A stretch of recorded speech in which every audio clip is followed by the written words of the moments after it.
Bonjour à tous. D'abord, je voudrais remercier l'IFV et l'organisation de VITEF, et notamment le monsieur Joël Rochard pour l'invitation. Merci.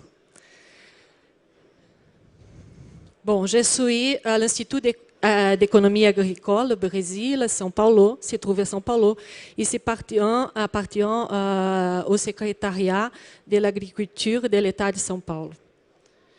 Bon, d'abord, je voudrais faire mon exposé en deux, je vais partager en deux parties. Et d'abord, je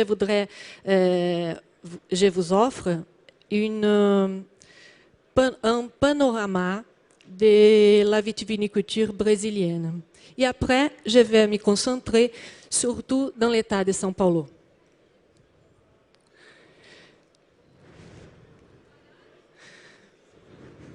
Bon, et d'abord, il faut distinguer deux produits brésiliens. Il y a le vin de table, produit avec des raisins non vitiviníferas. Ce vin a 80% du marché brésilien. Et le vin fin, qui est produit avec des raisins vitiviníferas, qui a seulement 20% du marché. Ici, marqué en vert, les principaux pôles traditionnels au Brésil. En bleu, les pôles traditionnels, en vert, surtout les pôles de revalorisation de la vitiviniculture, et en jaune, les nouveaux pôles producteurs. La vitiviniculture brésilienne, un petit panorama 2010. Bon, l'exploitation est surtout des petits propriétaires, ce sont des petits propriétaires. Ces dernières années, la vitiviniculture est devenue aussi importante dans la création d'emplois, surtout dans les grandes productions. En 2010, les baisses, une réduction de la production de raisins, 4% environ 2010 par rapport à l'année 2009. Les principaux facteurs, 2009, la crise mondiale, et 2010, les facteurs climatiques défavorables. 2010, on peut voir quelques chiffres. Seulement 43% des raisins qui sont produits au Brésil sont pressurés.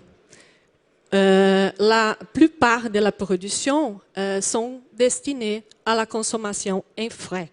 Et la production totale, ça fait 1 295 000 tonnes.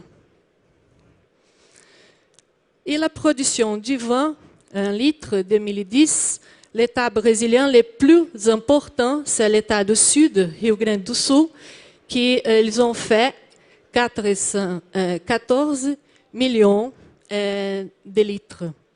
Et São Paulo, 10%.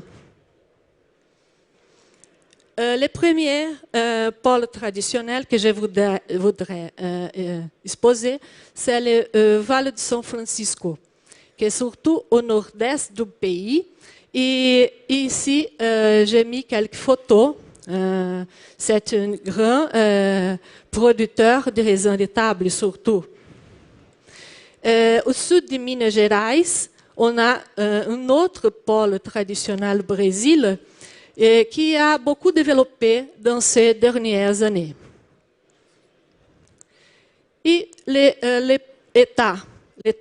principaux qui a les deux zones de production, la Serra Gaúcha. Ici, dans la Serra Gaúcha, on a la production de vins effervescents au Brésil qu'on appelle espumante.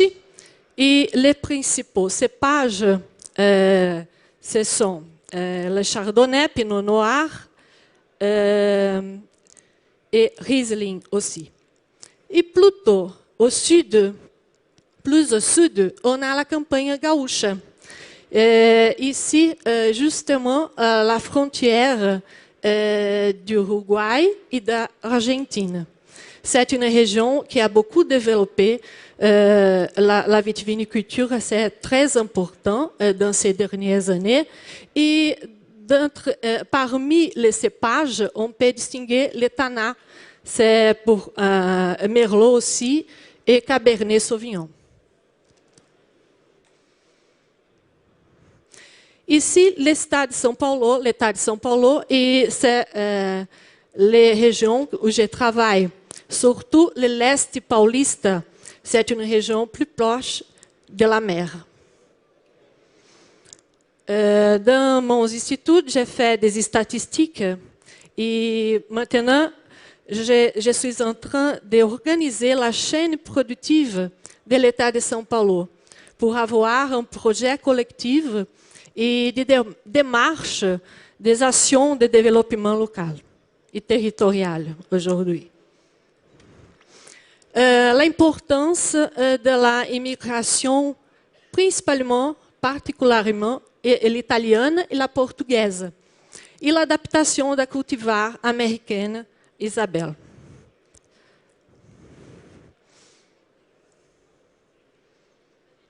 La production traditionnelle se trouve juste à côté de la métropole de São Paulo.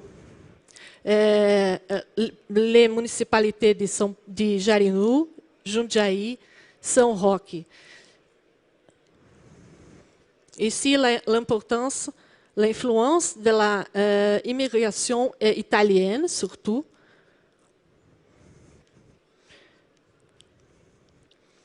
Portugaise à São Roque. Et plus au sud, São Miguel Arcanjo, l'influence de l'immigration japonaise.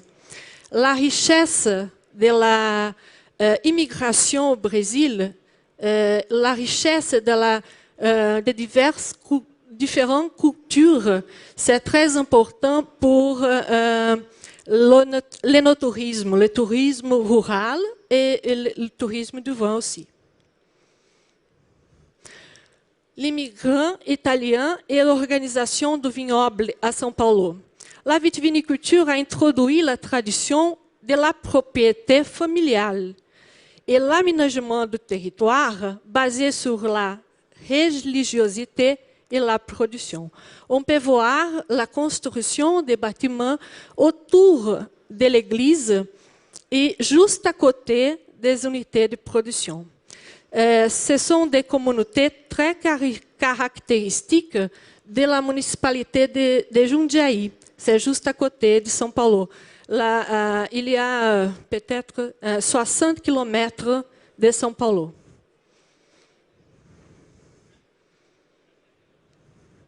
Aujourd'hui, je voudrais vous proposer un panorama pour l'État de São Paulo.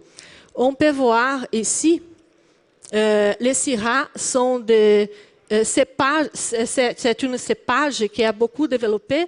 Maintenant, c'est très récent, mais la tradition, c'est la production de cépages que je voudrais montrer tout à l'heure, que j'irai vous montrer, que c'est la Niagara Rosada qui est née, le berceau, c'est dans la municipalité de Jundiaí. Et la municipalité de São Roque, on peut voir ici, juste en bas, un circuit qui a beaucoup développé l'énotourisme dans la municipalité de São Roque. On peut dire que c'est un cas de succès de la relation publique-privée. Important les partenariats entre les vignerons et les gouvernements locaux.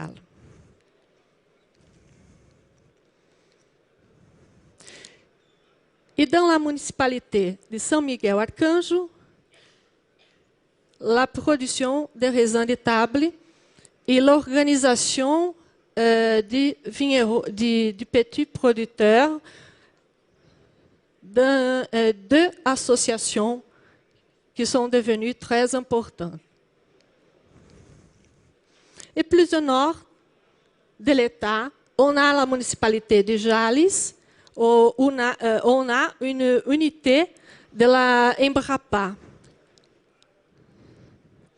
Bon, la vitiviniculture paulista, dans l'État de São Paulo, occupe la deuxième place dans le contexte brésilien.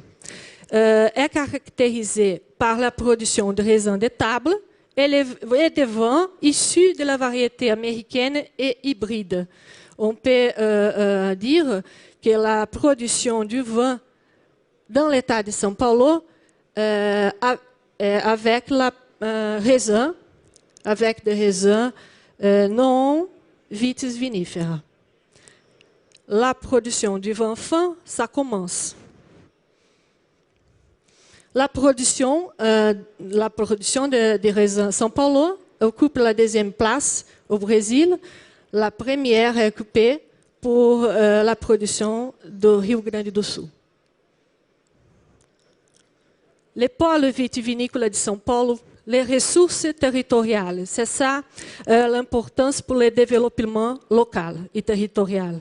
La richesse de la tradition, on peut voir la culture dans la région de Jundiaí, migration italienne, les savoir-faire, les fêtes qu'on a jusqu'à aujourd'hui, les São Roque, la migration portugaise et italienne aussi, et São Miguel Arcanjo, la immigration japonaise. C'est cette richesse de la tradition qui a marqué la production et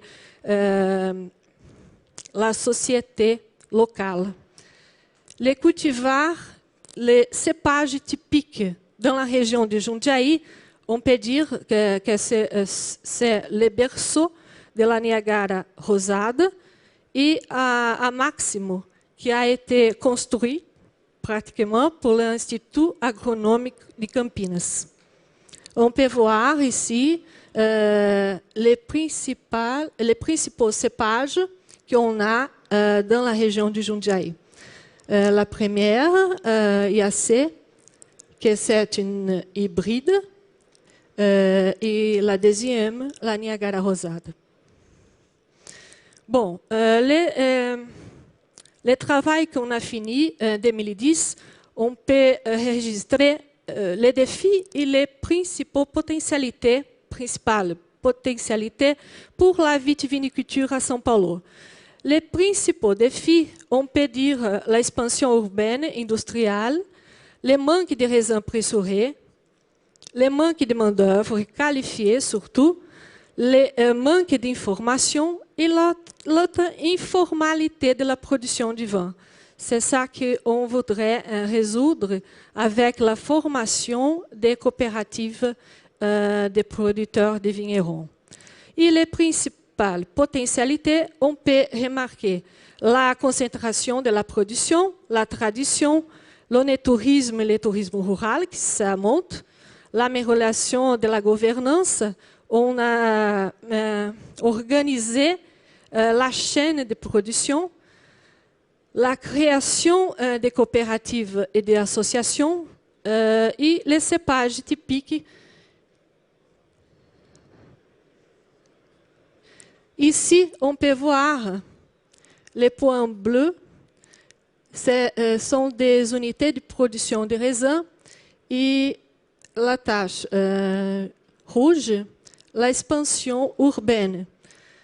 Bon, la production de raisins est au milieu de deux métropoles de Campinas et São Paulo. C'est une région de grande expansion urbaine industrielle et c'est un grand défi d'un côté. De l'autre côté, c'est une possibilité, une opportunité de marché juste à côté de l'agglomération. L'agglomération de São Paulo occupe le premier marché du vin à São Paulo. 60% du marché est concentré dans la métropole de São Paulo. Ici, on a la potentialité l'onotourisme, tourisme rural, l'appréciation des ressources territoriales. D'abord, les premiers cas, on a la route du vin, la gastronomie et des loisirs dans la municipalité de São Roque. C'est un cas de succès public, de la relation publique-privée. D'un côté,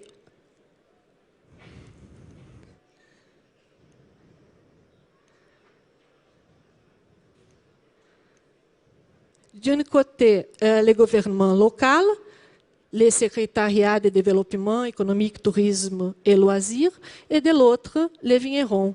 Les principales actions, on peut dire que du côté du gouvernement, on a l'organisation des agents, la divulgation, l'amélioration des routes signes, et de l'autre côté, les actions des vignerons, les contributions financières, la promotion et marketing et l'investissement dans les caves. Ici, quelques données sur la production de São Roque, l'organisation, les principaux résultats de ce partenariat. Les emplois de 113 personnes dans la production, l'embouteillage du vin, 111 personnes dans les activités touristiques et 1,817 millions de dollars investis dans le tourisme. Bon, la production, ces données ont été responsables pour 6,990 touristes par week-end dans la municipalité de São Roque. Plus de 6 000 touristes par week-end. Dans les caves, l'ensemble des caves, qui sont 13. Elles servent de 188 visiteurs par an. Quelques données sur les